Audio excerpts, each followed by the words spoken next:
अध्याय 14. अपशकुन पाहून महाराज युधिष्ठिरांना शंका येणे आणि अर्जुनाचे द्वारकेहून परत येणे.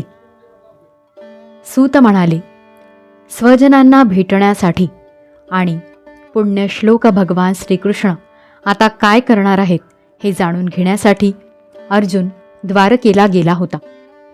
पुष्कळ महिने लोटले तरी अर्जुन परतला नाही. त्यावेळी युधिष्ठिरांना भयंकर अपशकुन दिसू लागले. त्यांनी पाहिले की काळाची गती भयंकर होऊ लागली आहे. ज्यावेळी जो ऋतू असावयास पाहिजे तो असत नाही आणि त्याच्या क्रियाही उलट्या होत आहेत. लोक क्रोधी, लोभी आणि असत्य बोलणारे झाले आहेत. आपला जीवननिर्वाह चालविण्यासाठी लोक पापी वर्तन करू लागले आहेत. सर्व व्यवहार खोटेपणाने चालले आहेत. एवढेच काय, मैत्रीमध्येही कपट आहे. पिता, माता, सगळे सोयरे, बंधू, पती पत्नी यांच्यात तंटे होऊ लागले आहेत. कलियुग आल्यामुळे लोकांचा स्वभावही लोभ, दंभ, अधर्म यांनी व्याप्त झालेला आहे आणि निसर्गातही अरिष्ट सूचक अपशकुन होऊ लागले आहेत.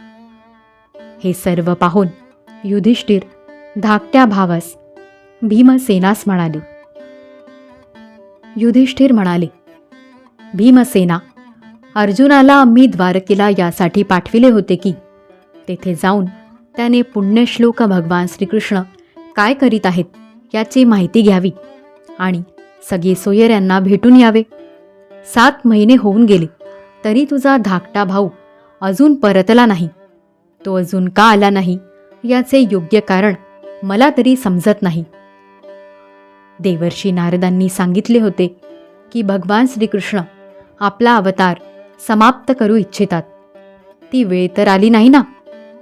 त्याच भगवंतांच्या कृपेने आम्हाला ही संपत्ती, राज्य, पत्नी, प्राण, कुल, संतान, शत्रूंवर विजय आणि स्वर्गादी लोकांवर अधिकार प्राप्त झाला आहे. हे नरश्रेष्ठा, बघ ना, आकाशात उल्कापात इत्यादी, पृथ्वीवर भूकंप इत्यादी आणि शरीरात रोग इत्यादी कितीतरी भयंकर अपशकुन होऊ लागले आहेत. त्यावरून वाटते की लवकरच बुद्धी मोहाने झाकून टाकणारे संकट आपल्यावर येणार आहे. भीमसेना, माझी डावी मांडी, डावा डोळा आणि डावा हात वारंवार फडफडू लागला आहे. हृदयात धडकी भरली आहे. लवकरच काहीतरी अनिष्ट होणार आहे. बंधो, सूर्योदय होताच ही भालू सूर्याकडे तोंड करून रडू लागली आहे. बघ ना, तिच्या तोंडातून ज्वाळाही निघत आहेत आणि हा कुत्रा निर्भय होऊन माझ्याकडे पाहून भुंकतो आहे. भीमसेना, गायीसारखे शुभ पशु माझ्या डाव्या बाजूनी आणि गाढवासारखे अशुभ पशु माझ्या उजव्या बाजूने जाऊ लागले आहेत.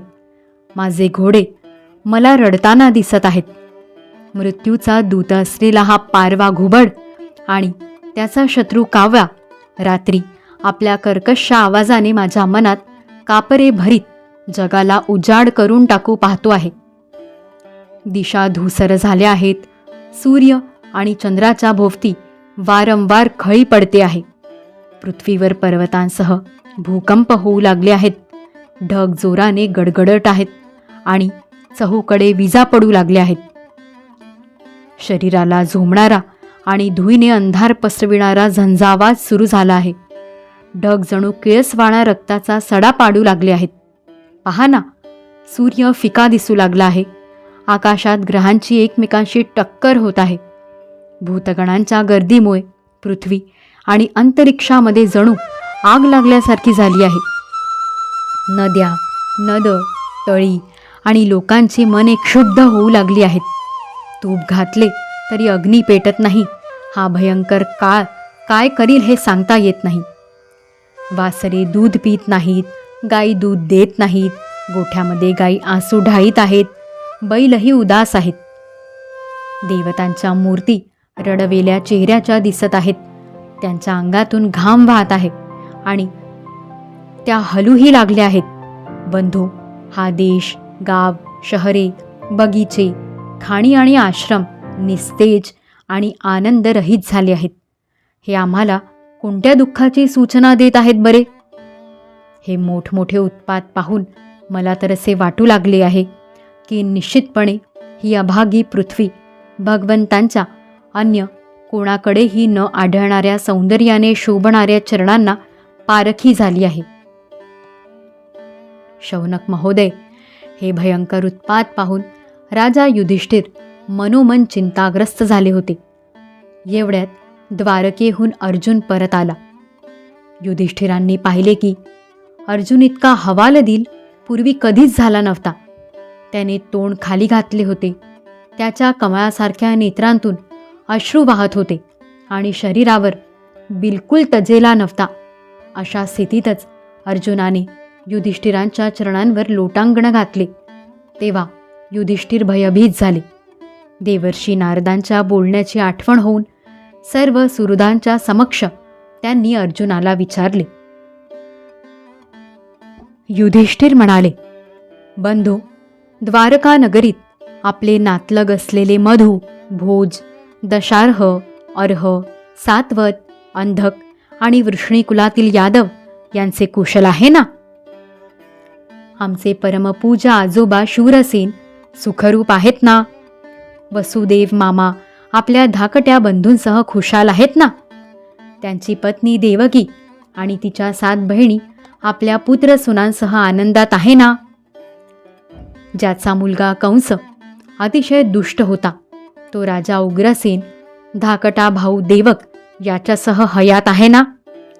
हृदिक, त्याचा मुलगा कृतवर्मा, अक्रूर, जयंत, गद, सारण तसेच शत्रुजित इत्यादी यादववीर कुशल आहेत ना?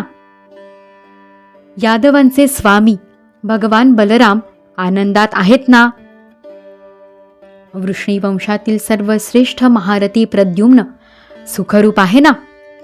युद्धामध्ये मोठी चपळता दाखविणारे भगवान अनिरुद्ध आनंदात आहेत ना? सुषेण, चारुदेष्ण, जांबवती पुत्र साम आणि आपल्या पुत्रांसहित ऋषभ आदी भगवान श्रीकृष्णांचे सर्व पुत्रसुद्धा प्रसन्नचित्त आहेत ना? तसेच भगवान श्रीकृष्णांचे श्रुतदेव, उद्धव इत्यादी सेवक, सुनंद, नंद इत्यादी प्रमुख यदुवंशी जे भगवान श्रीकृष्ण आणि बलराम यांच्या शौर्यामुळे सुरक्षित आहेत, ते सर्वजण कुशल आहेत ना? आमच्यावर अत्यंत प्रेम करणारे असे ते सर्वजण कधी आमच्याविषयी विचारणा करतात का? भक्तवत्सल ब्राह्मण भक्त भगवान श्रीकृष्ण आपल्या स्वकीयांसह द्वारकेतील सुधर्मा सभेत आनंदात आहेत ना? ते आदिपुरुष श्रीकृष्ण बलरामांसह जगाचे परममंगल, कल्याण आणि उन्नती व्हावी म्हणून यदुवंशरूपी क्षीरसागरात विराजमान आहेत. त्यांच्याच शौर्यामुळे सुरक्षित असलेल्या द्वारकापुरीतील यदुवंशीय पृथ्वीवरील सर्वांच्या द्वारा सन्मानित झाले असून श्री विष्णूंच्या पार्षदांप्रमाणे मोठ्या आनंदाने विहार करीत आहेत. सत्यभामा इत्यादी 16,000 राण्या केवळ भगवंतांच्या चरणकमलांची सेवा करण्यामुळे युद्धामध्ये इंद्र आदी देवतांचा पराभव करून इंद्राणीलाच उपभोग्य असणाऱ्या पारिजात आदी वस्तूंचा उपभोग घेत आहेत. यदुवंशी वीर श्रीकृष्णांच्या बाहुबलाच्या सामर्थ्यावर सुरक्षित आणि निर्भयपणे राहतात आणि बलपूर्वक आणलेल्या मोठमोठ्या देवतांनी बसण्यास योग्य अशी सुधर्मा सभा आपल्या चरणांनी आक्रमण करीत आहेत. बंधू अर्जुना, हे पण सांग की तू कुशल आहेस ना? मला तू निस्तेज दिसतोस. तू तिथे पुष्कळ दिवस राहिलास. यावेळी तुझ्या मान सन्मानात कमतरता तर आली नाही ना? तुझा कोणी अपमान तर केला नाही ना?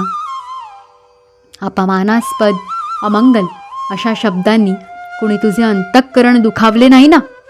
किंवा तुझ्याकडे आशेने आलेल्या याचकाला त्यांनी मागितलेली अगर तू देण्याची प्रतिज्ञा केलेली वस्तू दिली नाहीस असे तर झाले नाही ना? तू नेहमी शरण आलेल्यांचे रक्षण करीत आलेला आहेस. तुला शरण आलेला एखादा ब्राह्मण, बालक, गाय, वृद्ध, रोगी, स्त्री किंवा अन्य प्राणी अशाला तू झिडकारलेस तर नाही?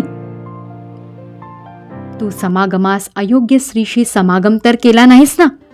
किंवा समागमास योग्य स्त्रीशी असभ्य रीतीने वागला नाहीस ना? येताना वाटेत तुझ्यापेक्षा लहान किंवा बरोबरीच्या असणाऱ्याने तुला पराजित तर केले नाही ना? किंवा ज्यांना अन्न दिले पाहिजे अशा मुलांना अथवा वृद्धांना सोडून तू एकट्यानेच भोजन तर केले नाहीस ना? तुला न शोभणारे असे निंदनीय कृत्य तू केले नसशील याची मला खात्री आहे. न जाणो परमप्रियतम अभिन्न हृदय परमसुहृद अशा भगवान श्रीकृष्णांचा तुला कायमचा विरह झाला असेल, म्हणूनच तू असा उदास असावास. याशिवाय तुला दुःख होण्याचे दुसरे कोणतेच कारण असणार नाही. अध्याय 14 समाप्त. श्री सद्गुरु चरणारविंदार्पणमस्तु. श्री सद्गुरुनाथ महाराज की जय.